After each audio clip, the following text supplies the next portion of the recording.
안녕하세요. 든든햇살입니다. 오늘은 합의, 묵시적 갱신, 계약갱신 요구권에 따른 재계약서 작성 방법에 대해서 설명을 해보려고 합니다. 아파트 임대차 계약 시 계약기간이 종료되기 전에는 선택을 해야 합니다. 이곳에서 계속 계약 연장을 할 것인가, 다른 곳으로 이사를 갈 것인가 하는 선택이죠. 여러 사정들로 이사를 가시는 분도 있겠지만 보통은 장기 거주를 원하는 분들이 많습니다. 이사라는 게 워낙 신경 쓸 것도 많고 큰일이잖아요. 계약기간 종료 후에는 계약기간을 연장할 때 재계약서를 작성하게 됩니다. 계약갱신 청구권이 없을 때는 묵시적 갱신이 많았어요. 그래서 변동된 사항이 없는 경우 계약서를 굳이 작성하지 않고도 계약의 연장으로 받아들여졌습니다. 하지만 지금은 묵시적 갱신 말고도 계약갱신 요구권을 행사해서 계약이 연장되는 사례들도 많아요. 이런 경우 재계약서를 작성하게 됩니다. 지금 전세로 살고 있는 집의 계약을 연장하는 방법은 세 가지로 나눌 수 있습니다. 첫 번째, 집주인과 세입자 간에 합의하는 경우, 서로 조건이나 기간 등을 변경하여 합의하는 경우는 기존의 임대차 계약과 동일한 조건으로 합의하는 경우가 있습니다. 변경하여 합의하는 경우와 기존의 임대차 계약과 동일한 조건으로 합의하는 경우가 있습니다. 자, 이런 경우는 약정갱신이라고도 하고요, 합의갱신이라고도 해요. 그리고 두 번째, 묵시적 갱신으로 자동 연장되는 경우, 두 당사자가 따로 정한 것이 아니라 법에 정해진 방식으로 갱신되는 거라서 이제 법정갱신이라고도 해요.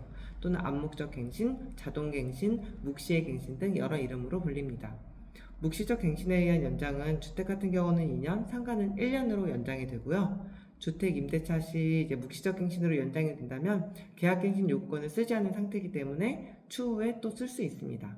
특히 주택임대차보호법이든 상가임대차보호법이든 임차인을 보호하려는 특별법이기 때문에 임차인에게 유리하고 임대인에게는 불리한 느낌의 규정들로 이제 만들어져 있고요. 묵시적 갱신 시 임차인은 언제든지 계약을 해지할 수 있습니다. 단 해지한다고 통보한 후에 3개월 후에 효력이 발생해요. 임대인이 새로운 임차인을 구하거나 반환해야 하는 보증금을 구할 시간이 필요하겠죠. 반대로 임대인은 임차인이 의무를 다하지 않은 사항이 없다면, 그러니까 모통이 받지 않은 전대라든가 월세 연체라든지 이제 그런 경우가 아니라면 마음대로 계약 해지를 할 수 없습니다. 그리고 세 번째는 임차인이 계약갱신 요구권을 행사한 경우예요. 임대차 기간이 끝나기 6개월에서 2개월 전까지 1회에 한해서 갱신을 요구할 수 있습니다. 단 임대인이 실거주하려는 경우에는 거절할 수 있고요. 이제 재계약서를 작성하는 경우는 이제 살펴볼게요. 세 가지 연장 방법 중 묵시적 갱신을 한다면 재계약서는 작성하지 않아요. 임차인은 언제든 계약을 종료할 수 있고 새로운 계약의 의미보다는 서비스 기간의 의미라 중개 수수료 부담도 임차인이 지지 않습니다. 묵시적 갱신이 아닌 두 경우는 재계약서를 작성합니다.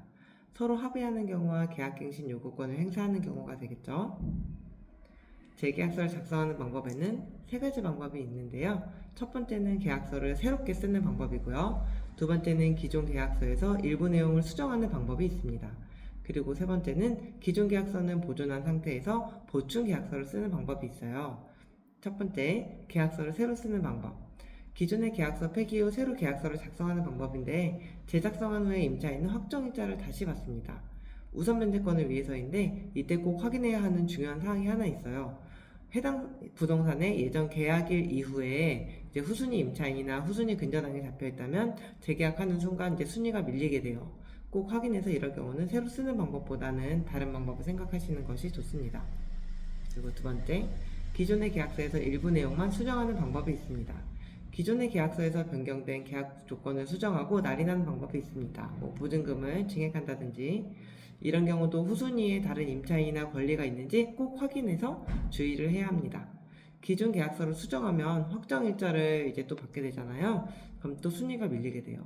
그리고 세 번째, 기존의 계약서는 보존한 상태에서 보충 계약서로 작성하는 방법. 다른 후순위 임차인이나 후순위 권리들이 있는 경우 쓰기 좋은 방법입니다. 기존의 계약서는 그대로 유지하되 변경된 조건들에 대해서 보충하는 계약서를 작성을 하는 거니까요. 보증금 증액의 경우가 많겠죠. 작성해야 하는 내용에는 다음이 있습니다. 기존의 계약서에 대해 보충하는 계약임을 표시해야 하고요. 변경되는 계약 기간을 표시해야 하고요. 계약을 연장하는 이유를 표시해야 하고요. 기존에서 늘어난 보증금의 금액 부분만 따로 작성해서 표시를 해야 합니다. 이렇게 보충계약서로 작성하게 되면 기존 계약서 기준으로 확정일자 받은 거라 순위가 밀리지 않게 됩니다. 보충계약서 자체는 새로 받은 확정일자가 기준이 되고요. 그리고 이제 증액 금액만큼 그 증액 금액만 새로운 계약일 이후에 들어오는 후순위 임차인이나 권리에 대해서 우선순위가 되겠죠. 재계약의 체결에도 이제 확인해야 할 것이 있어요. 원래의 계약서처럼 재계약인 경우도 꼭 해당 부동산의 등기부등본을 새로 확인을 해서 다른 후순위 권리들이 들어왔는지 확인을 해야 합니다. 후순위 임차인도 확인해야 하는 것 잊지 마세요. 임차인은 등기부등본에 나타나지 않으니 주민센터에 가서 그 날짜를 확인을 해야 하고요. 그리고 재계약서 쓰는 경우 계약갱신 요구권을 행사한 것인지 아니면 임대인, 임차인 간 협의한 부분을 서로 알고 있는지에 대해서 꼭 기입해서 분쟁이 없도록 하는 것이 좋습니다. 같은 재계약이라도 방식 따라 조금씩 적용되는 내용이 다르죠? 잘 숙지하고 있다가 임대인대로, 임차인대로 각자 사정에 맞춰 계약갱신을 어떻게 할 것인지 결정하시면 좋을 것 같습니다. 오늘도 맑고 좋은 하루 되세요. 여기까지 봐주셔서 감사합니다.